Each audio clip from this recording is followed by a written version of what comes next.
1943 Retribution, Unparalleled. November 23, 1943. My German friends. The massive destruction that is occurring in the world in these years is inconceivable. Never has humanity possessed such dreadful weapons of destruction. Only the imagination of the ancient seers was able to portray the end of the world as we are now experiencing it. Perhaps many of you have seen copies of a famous picture that shows the destruction of a Spanish village by a German bombing attack in the Spanish Civil War. The picture was painted even before the beginning of the Second World War. But everyone who saw it could foresee in it all the horrible things that were bound to come. The rubble of people's homes, the bodies of children torn to pieces, the torment on all faces. People looked at this as an interesting picture at that time, but it was a final warning, a warning to which they did not listen. Soon after that, Warsaw and Rotterdam sank into rubble. Soon after that, Coventry in the center of London burned. Soon after that, Cologne and Hamburg went to ruin. Soon after that, wide sections of Berlin went up in smoke. It is as if everything that humanity created was made to be fuel for the flames. It began in those days when the small Spanish city was attacked by National Socialist pilots as a test. There it became clear what power is given to humanity to destroy what it has built. The Nazis trusted the weapons of destruction. They were the first to have them, and they believed that no one could resist. But they found a resistance with which they had not reckoned. And then they became unsure and acted in a way that gave those whom they had first attacked the time to turn the weapons against the destroyers. And that is what is now taking place for every city destroyed by the Germans. A German city sinks into ruins.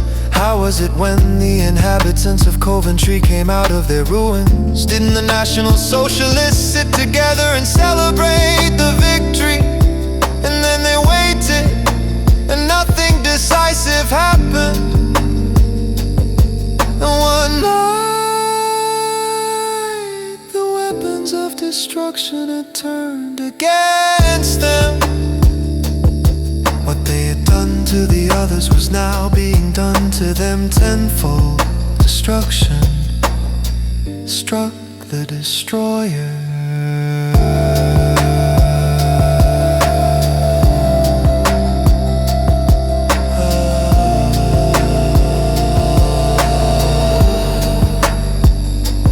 That is what is happening today.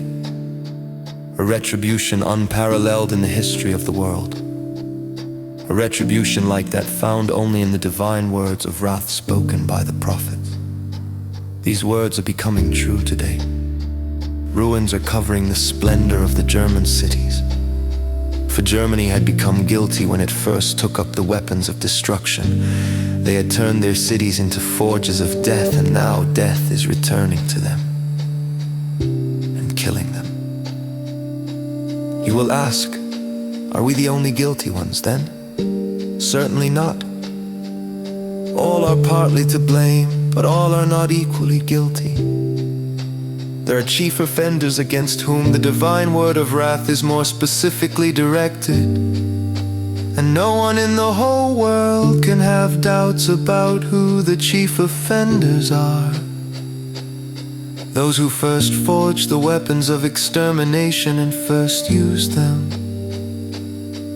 For the sake of the guilt of the National Socialists, fire from heaven is raining day and night on the German city.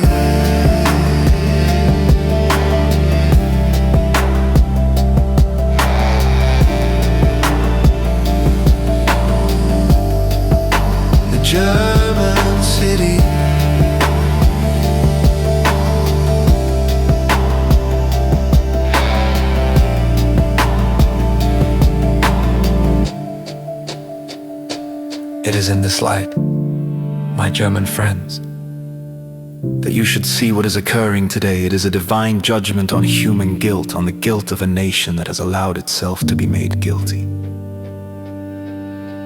If you understand the present fate of Germany in this way, then you will turn away from that which has made you guilty.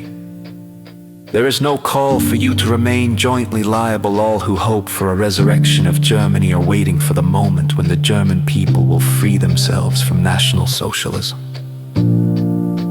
As long as it does not do that, the destruction will go on. Whoever supports the guilty becomes guilty himself and perishes with him. But whoever breaks free from the one who has made him guilty can be saved, even if through the midst of fire.